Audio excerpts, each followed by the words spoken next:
meeting. Uh, this was not all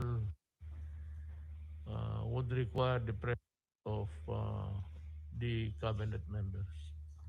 Yun lang munang ano natin. But later on, as we rumble on maybe tomorrow or day after, after I shall have talked to the businessmen, then we can decide whether or not we can still modify the modified uh, lockdown that we have imposed. Sige, I would like to turn over the floor to the Secretary of Health. Thank you, Mr. President, and thank you, members of the Cabinet and the IATF. Mr. President, good evening, Mr. Senator, the Chair on Committee on Health. Uh, Allow me, Mr. President, to read the Resolution 46A that will highlight the different geographic areas under uh, the recommended community quarantine status, Mr. President. Babasahin ko na lang po, Mr. President. Whereas on March 16, 2020, to prevent the sharp rise of COVID-19 cases in the country, the President placed the entirety of Luzon under enhanced community quarantine until April 14, 2020. Whereas on March 30, 2020, to develop a science-based approach in determining the risk-based classification of areas in the country, the Interagency Task Force convened a sub-technical working group tasked to develop the LGU epidemic response framework and to define parameters in assessing recent developments in the Philippine COVID-19 situation. Whereas on April 3, 2020, the IETF finalized the parameters for deciding on the lifting or extension of the enhanced community quarantine in Luzon, which include trends on the COVID-19 epidemiological curve, the health capacity of the country, the social factors, the economic factors, as well as the security factors. Whereas on April 30, 2020, the Office of the Executive Secretary issued Executive Order number 112 imposing an enhanced community quarantine in high-risk geographic areas of the Philippines and a general community quarantine in the rest of the country from May 1 to May 15, 2020, adopting the omnibus guidelines on the implementation thereof and for other Thank you. purposes. Whereas on May 27, 2020, the IATF released an updated risk classification in all provinces, highly urbanized cities, and independent component cities in the country, placing localities under different classifications of community quarantine with the goal of balancing economic activity and public health. Whereas as of June 14, there is a total of 25,930 confirmed cases in the Philippines. Now, therefore, be it resolved, as it is hereby resolved, that the IATF approves the following. The recommendations of the IATF Screening and Validation Committee, as amended, are approved beginning 16th of June 2020. The community quarantine classification of provinces, highly urbanized cities, and independent component cities based on epidemic risk level, economic, social, and security considerations, and the appeals and commitment of local government units shall be adopted. Therefore, the following provinces, highly urbanized cities, and independent component cities shall be placed under modified general community quarantine or MGCQ until June 30, 2020. For Luzon, Cordillera Administrative Region or CAR, which includes Abra, Apayao, Benguet, Ifugao, Kalinga, Mountain Province, and Baguio City. For Region 1, Ilocos Norte, Ilocos Sur, La Union, Pangasinan, and Dagupan City. Batanes, Region 3, Nueva Ecija, Pampanga, Zambales, Angeles City, Lucena City.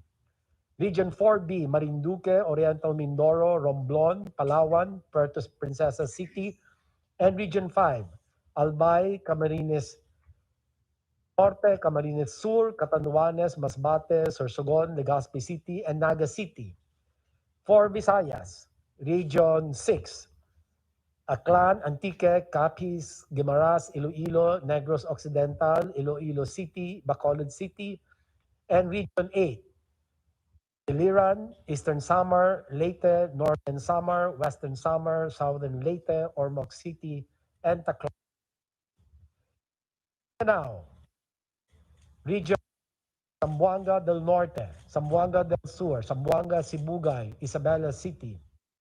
For Region 10, we have Bukidnon, Camiguin, Lanao del Norte, Misamis Occidental, Misamis Oriental, Cagayan de Oro City. Region 11, we have Davao de Oro, Davao del Norte, del Sur, Davao Occidental, and Davao Oriental. Region 12, we have North Cotabato, Sarangani, Darat, Gato City. Region Raga, Agusan del Norte, Agusan del Sur, Island, Surigao del Norte, Surigao del Sur, Butuan City, and the Bangsamoro Autonomous Region in Muslim Mindanao, which includes Basilan, Lanao del Sur, Maguindanao, Sulu, Tawi-Tawi, Cotabato City. The following highly urbanized city independent component cities shall be placed under general quarantine or GCQ until June 30, 2020. We have Region 2, Isabela, Nueva Vizcaya, Quirino, and Santiago City. Region 3, Bataan, Bulacan, Tarlac, Olongapo City. Region 4A, we have Cavite, Laguna, Batangas, Rizal, Quezon, and Mindoro. For Visayas, we have Region 7, All, Cebu, Negros Oriental, Siquijor, Mandaue City, Lapu-Lapu City. For Mindanao, we have Zamboanga City, Davao City. All cities of the National Capital Region, NCR, and the municipality of Pateros shall be placed under GCQ until 30 June 2020. The NCR Regional Task Force RTF is hereby directed to monitor health system capacity and utilization rates across health facilities and ensure strict compliance to surveillance, isolation, treatment, and minimum health system standards. Due to the increasing number of new cases and widespread community transmission in majority of barangays in the city, as well as the consistent case doubling time of less than 7 days and significant increase in critical care utilization against critical care capacity, Cebu City shall be placed under enhanced community quarantine. This is the recommendation, Mr. President, for Cebu City to be escalated back to ECQ. For the same reasons, Talisay City, a component city under the province of Cebu, shall be placed under modified enhanced community quarantine or MECQ until June 30, 2020. All provinces, highly urbanized cities, and independent component cities are directed to observe the strict enforcement of the following measures. Minimum public health standards, especially uniform implementation in high-risk areas, such as healthcare settings, wet markets, supermarkets, government and workplaces, among others. Localized community quarantine in priority critical areas with community transmission with concurrence of the RIATF. Immediate facility-based isolation of all returning citizens, suspect, and probable cases. Scaling up of local health system capacity, especially for community isolation and critical care, including dedicated mechanical ventilators, ICU, isolation and ward beds for COVID-19 cases. And last but not least, submission of complete and accurate data through COVID Kaya and DOH data collect. The regional COVID special teams, in cooperation with the regional task force, are directed to A. Oversee and assist surveillance monitoring and contact tracing of suspect and probable cases with full mobilization of composite teams in areas with continuous transmission. develop a ground operations plan to urgently execute control and public health measures in the next 2 weeks. Sir, Mr. President, this IATF has been approved during the 46th Interagency Task Force meeting today, as reflected in the minutes of the meeting held this 15th of June 2020 via video conference. So these are signed by the chair of IETF and the co-chair, Secretary Carlo Alexi B. Nograles. Thank you, Mr. President. We will talk about education, but the most pressing uh, problem or the most question the question most asked is why is it that there is only a small drop in the tuition fees even with this new learning setup? You can answer that later and you can have your own order of talking. Ma'am. Good evening, Mr. President. Good evening, Senator Okay. Bong, and good evening to my colleagues in the cabinet. Um, Mr. President, we indebted are truly appreciative of this opportunity to brief you on the latest developments in education because education is everyone's business, from the parents to the business people and all, and of course our learners and our teachers. I would like to take up three items with you in my presentation. One is we'd like to share with you the latest enrollment data. Mr. President, we started enrollment June 1, enrollment period June 1 to 30 online. And as of in our presentation, uh, we had a brief battle of quotes from you with media. Some parts of media would say the president says that you are like this, you are like that. And then I answer back with an exact quote of what you said during our last briefing with you last May 28th. But thankfully that issue has now been resolved because media is now busy with other concerns, especially court cases. Sagutan, parang religious debate, Mr. President, na sagutan about the same source. Sabi ni President ganun, tapos kami naman, sabi ni President ganyan. But we took your exact words. Anyway, insofar as enrollment, Mr. President, are concerned, enrollment numbers, we started enrollment June 1, and right now, supposedly the 15th day of the month, but it's actually mga 12 days lang ito, including the holidays, 11 days. It's already 10,654,795 learners, 10.6 million enrolling online with their parents because we are not allowing any physical enrollment. The highest, of course, is ang highest is region 4A, and then you have region 3 and region 4. At the same time, also, those who were most vocal and about their concerns on the opening of school, Mr. President, are of course the LGUs, because education takes place in their territory.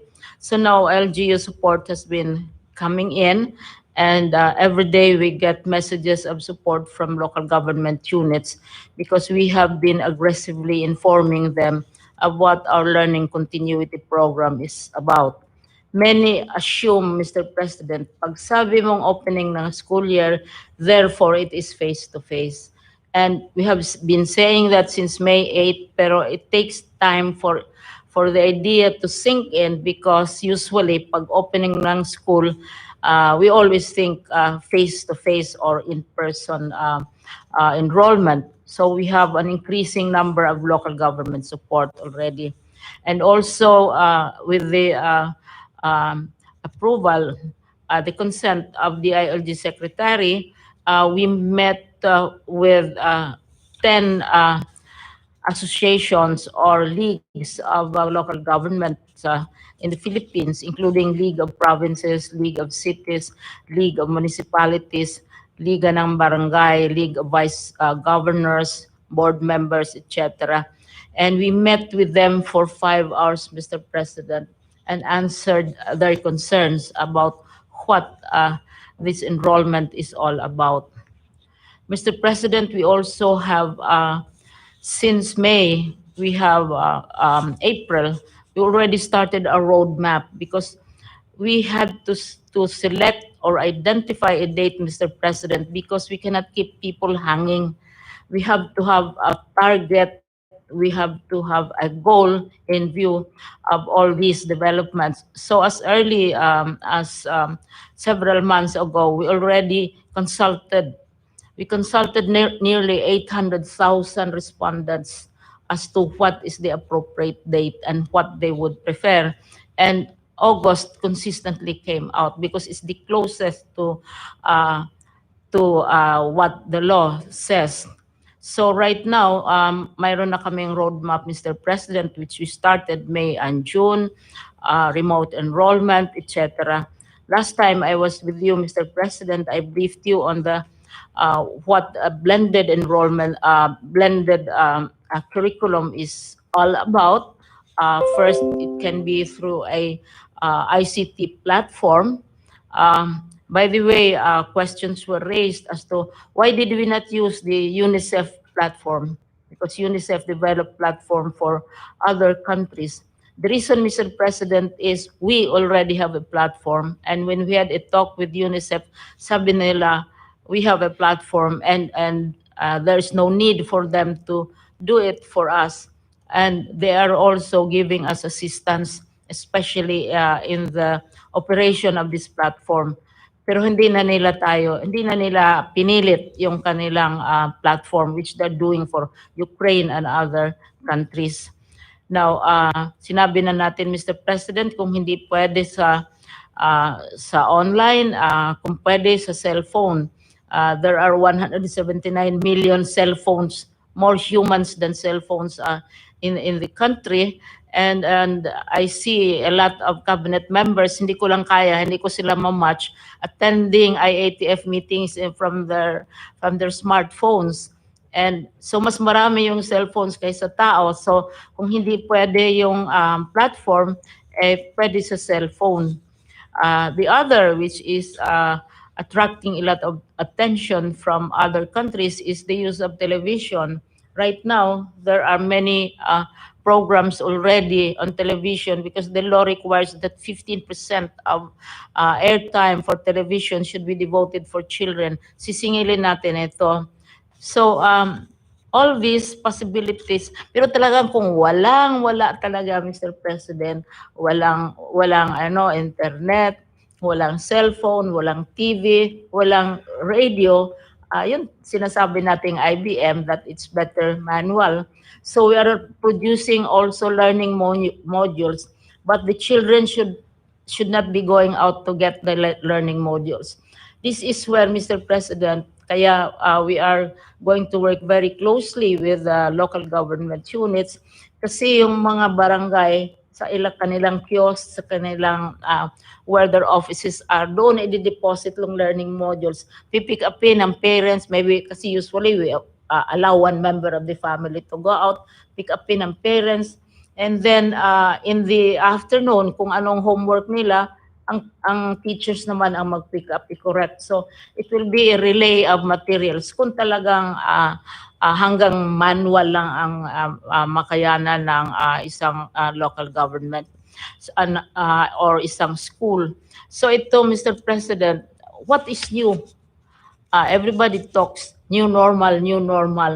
But what we are suggesting, Mr. President, is not really new. Because it has been there since the 1800s, like the radio. What is new is that we are placing the emphasis that we are placing on these alternative technologies because we agree with you that we should not be allowing our children to go to school or our teachers to go to school at this time until it is absolutely safe for them. But they can continue learning, Mr. President, So, yun na ang mga ibang mga ginagawa namin, yung pag-upskill ng teachers as well as the students themselves. So, the next and the last, of course, is the financing part. This is where would really be seeking your support in matters where we need to we need equipment or we have. Hari Roque, kinumpirma rin na magkakaroon ng panibagong public address ang Pangulo bukas hinggil dito. Bago yan, naabisuhan na rin anya ang mga local government units kung ano ang posibleng mangyayari sa kanilang nasasakupan para ito'y mapaghandaan nila. Paulit-ulit din ang mensahe ni Roque na anuman ang maging desisyon ng presidente, ito ay pinag-aralang mabuti at ibinase sa siyensya. Ang titignan po natin ay yung tinatawag na doubling rate, kung gano'ng kabilis dumoble ang mga kaso ng coronavirus.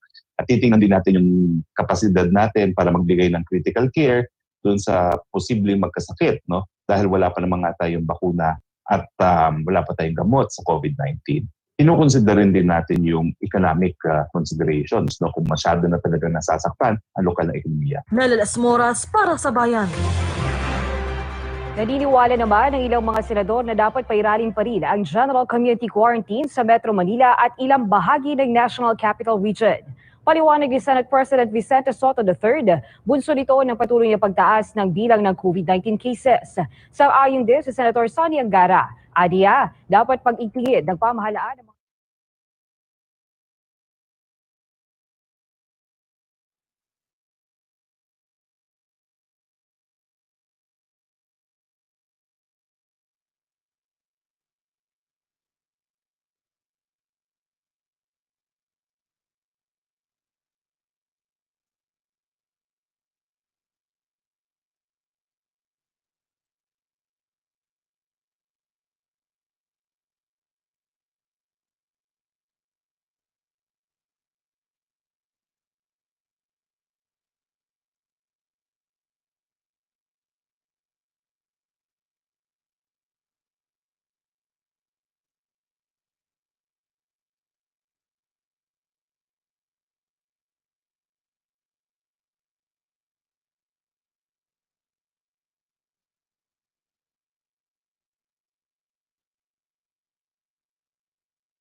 Yun po ang report ko po ngayon. And then, nung pagbisita po namin sa, sa Cebu po, sir, 2 araw po.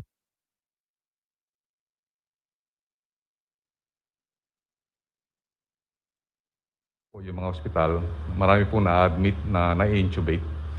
So karamihan po sa kanila, kahapon po may na-report po sila na sa ER, meron po na po waiting for intubation, 8. And then bukas po magpapadala po kami ng mga ventilators. Ito po dinonate po ni Mr. Ramon Ang ng San Miguel Corporation. Tinanggap po namin ni SND more than 55 high flow nasal cannula. Ito po ay ginagamit po para sa oxygenation at ito po ay isa sa magandang protocol na ginawa po ng PGH. So magpapadala po tayo sa Cebu ng 20 bukas po. Kasama po ang more or less mga 6,000 na PPE para po makatulong po doon sa Nag-usap po kami ni Sec Mike Dino at kami po ay nagtutulungan para po maagapan yung sitwasyon po doon sa Cebu. Kasi po sa napag-alaman po namin sa 15 na matataas na cases po sa buong bansa, 11 po yun sa Cebu City. Masyadong mataas po at dito po yung listahan. Yung Cebu, Mambaling, may na 680 po isang barangay. And then sa Luz, meron pong active case pa rin na 216. So talaga pong tumataas po yung sitwasyon doon at saka po sa Talisay, tumaas na rin po, meron pong mga additional cases. So 140 na po yung cases sa Talisay.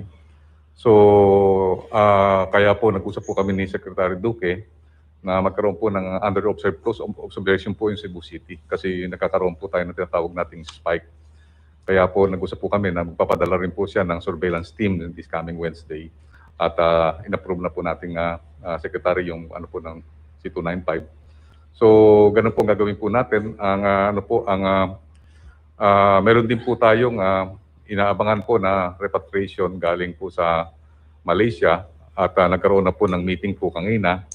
At yung po natin na meron po tayong more or less 5,000 po na inaayos po, nakikiusap po ang ating DFA na magkaroon po ng konting delay para at least ma-prepare po natin yung ating tinatawag na Zamboanga one-stop shop.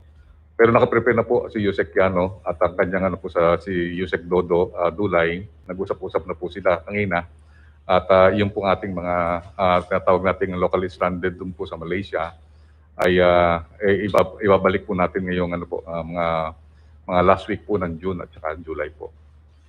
Yun lang po, mahal na Presidente, ang aking may report sa inyo ngayon at ako po ipupunta rin po sa Region 4A dahil ang Region 4A po medyo nakita po natin hindi pa ho gano'ng nag-improve yung kanilang mga sitwasyon.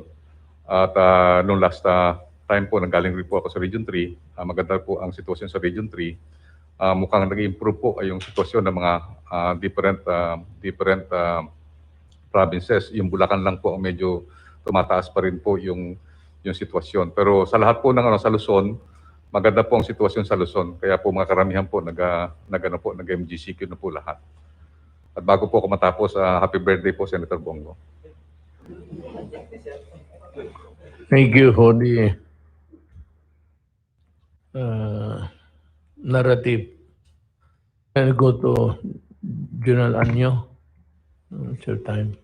Magandang gabi po, Mr. President. Ang ating mga local government units, ang ating DILG field officers, Philippine National Police, BGMP at Bureau of Fire Protection ay handang-handa na muli sa bagong classification na inapruban ng ating Pangulo.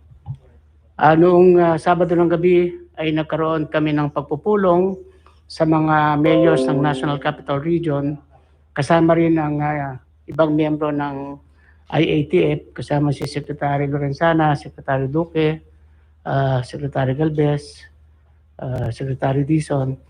Dito ay napagkasundoan natin na ang ating National Capital Region na ngayon ay under GCQ pa rin ay magiging agresibo sa pagpapatupad ng barangay lockdown. Kasi kahit na napapalit natin yung mga namamatay, pero marami pa rin positive cases, mga bagong cases sa National Capital Region. Kaya ito ang pagkakataon hanggang June 13 na ma-implement mabuti ang General Community Quarantine. At ang ating atensyon na binibigyan ngayon ay ang Cebu City, ang Talisay, sapagkat nagkaroon talaga ng spike at iniisip ko na magdagdag pa ng mga additional na kapulisan dito sa Cebu City para siguradong may patupad ang ECQ. Sa mga cases naman po na iniulat natin, ito yung mga barangay officials at mga LGU officials na nagkaroon ng mga anomaly sa ating pagpapatupad ng Social Amelioration Program. Nakatanggap tayo ng mga complaints mula sa 452 complainants. At mula dito ay 649 suspects ang ating naimbestigahan. At out of this investigation, nakabuo tayo ng 250 cases. At ito ay hinandle ng CIDG. 139 cases ay naipile na po sa Fiscal Office at ang iba ay susunod pa rin.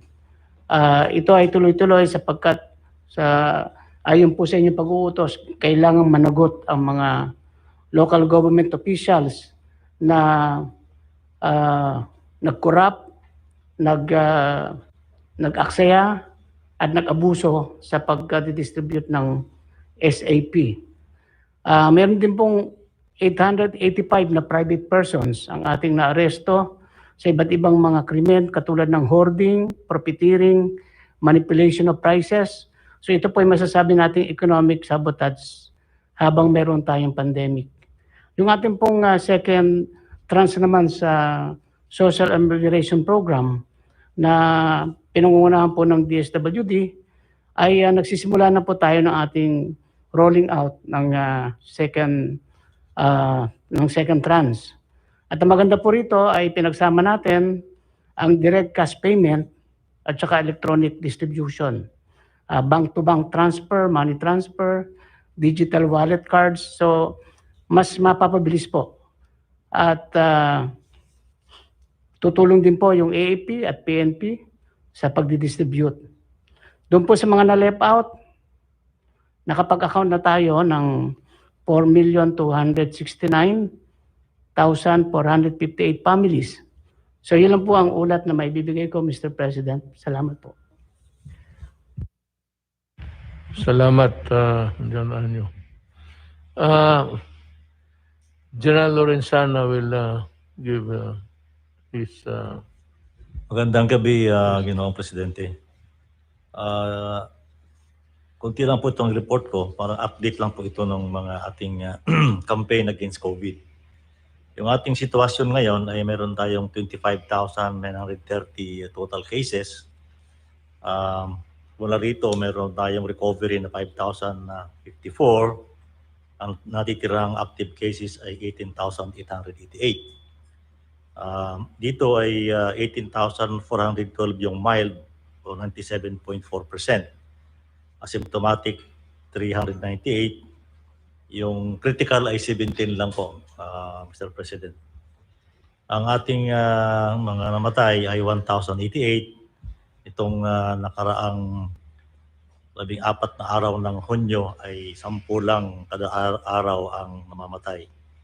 So maganda po yung ating data.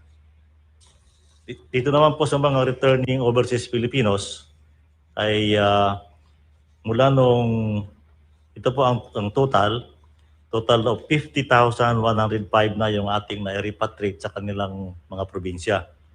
Mula 25 May hanggang June 14 ay meron tayong 41,000 na naibalik sa mga probinsya nila. Anong May 15 to 24 ay 8,922. So, ay tuloy-tuloy pa rin po, Mr. President, yung ating pag-repatriate at pagtanggap na ng mga OFWs na galing sa ibang bansa. At ang target natin ay hindi dapat magtagal ng limang araw at sila ay may repatriate na. So, yung Clark nung isang linggo, itong nakaraang linggo, ay nakapag-repatriate sila ng mga OFWs na galing sa ibang bansa sa loob lamang po ng 3 araw. Yun lang po, Mr. President. Thank you. We will call now the Press Secretary to sum up all his report. Yes, sir. Maraming salamat, Mr. President. Ngayon po ay naaprubahan niyo na po ang recommended na mga klasifikasyon ng iba't ibang mga riyon at syudad dito po sa ating Pilipinas. Ang pinakamataas pong classification na ECQ ay may impose po sa syudad ng city. Ang modified ECQ po ay may impose sa Talisay City. Ang Metro Manila po kasama po ang karamihan ng mga lugar po sa Central Luzon ay mapapabahagi po sa GCQ. Ito po ang Metro Manila sa Region 2, Region 3 at 4A. Sa Visayas po, ang mga nasa GCQ pa rin ay ang Region 7, kasamang Bohol, Province of Cebu, Negros Oriental, Siquijor, Mandawi City, Lapu-Lapu City, at sa Mindanao po ay Zamboanga City and Davao City. So ang pinagbasihan po ng ating IATF ay yung tinatawag na case doubling rate at saka yung critical care capacity po. At as explained po by our Secretary of Health, yung mga lugar po na binalik sa ECQ at sa MECQ ay masyado pa pong mataas ang case doubling rate at nasa danger zone din po ang kanilang critical care capacity. Ang ibig sabihin po nito, wala hong masyadong magbabago dito po sa Metro Manila at sa iba pang parte ng Luzon na nasa GCQ. Bagamat karamihan po ng probinsya natin ngayon sa buong Pilipinas ay nasa modified GCQ na. Ganun pa man din na Mr. President, meron pa rin po tayong mga community quarantine sa buong Pilipinas. Hindi pa po tapos ang banta ng COVID-19 dahil wala pa pong bakuna at wala pa pong sakit.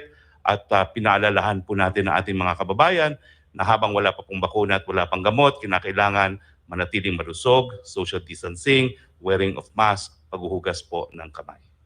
Salamat po. That winds up our meeting for tonight. I suppose everything has been taken up. Everybody has had his chance to air his opinion and of course the corresponding rules that they had enforced. Mga kababayan ko, meron tayong isang tanong na gustong malaman ng halos lahat. Ito yung on why there is only a small drop in tuition fees despite there being no face-to-face classes. Nasagot na ni yan, and they may come up with the expanded explanation to the press para malaman ng lahat. As announced, schools will open on August 24, but there is still no face-to-face sessions until we get a vaccine. Because ang iposta mo dyan, in your desire to resume classes, ang kapalit yan is really, the COVID is still here. Nandyan pa yung, hindi lang pa umabot pa sa iyo. Instead, we will follow a blended learning approach. Part of this learning strategy is distance and online learning using communications, technology, and digital devices. Now, for the far-flung areas, meron siyang, yun nga ang kawawa dyan is yung may radyo sana, walang TV, walang cellphone, wala lahat. Ito yung mahirap na kung mayroon na lang sana silang radyo, pwede nang mabutit na namatay yung ingay. No? Sabi ito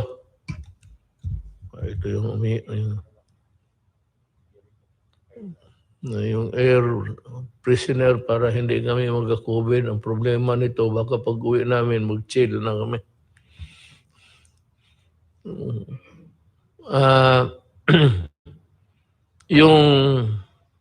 That is not the problem of the Department of Education, but the lack of communications or how to get through the students. Baski radyo lang. Ang radyo ngayon is hindi naman mahal.